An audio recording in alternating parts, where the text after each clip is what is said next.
અત્યારે તમે જોઈ રહ્યા છો ત્રિશુળિયા કાંઠાનો જે ખતરનાક મોડ કે જે ત્યાં દર વખતે ભયજનક વળાંકના મોટા મોટા બોર્ડ મારેલા છે.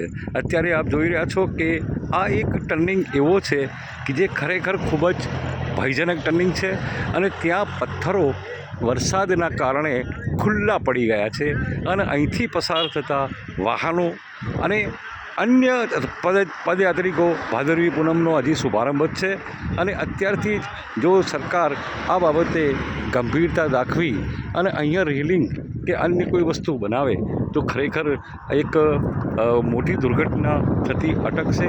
અત્યારે તમે જોઈ રહ્યા છો કે આ પથ્થરો ખરેખર ખૂબ જ ખુલીને બહાર આવી ગયા છે અને પદયાત્રિકો અહીંથી જ પસાર થવાના છે. ભાદરવી પૂનમનો શુભારંભ છે અને શુભારંભના ટાણે જ અત્યારે આ પરિસ્થિતિ છે.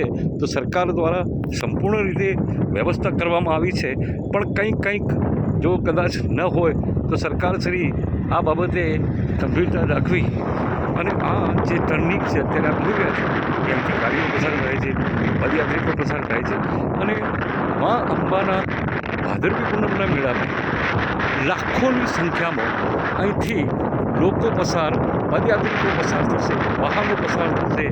એ વખતે કોઈ દુર્ઘટના ન સર્જાય એ પહેલાં ગંભીરતા તંત્ર દ્વારા દાખવવામાં આવે એવી અહીંના પદયાત્રિકોની, સ્થાનિકોની માંગ છે. Sitab Kadri, voice of India.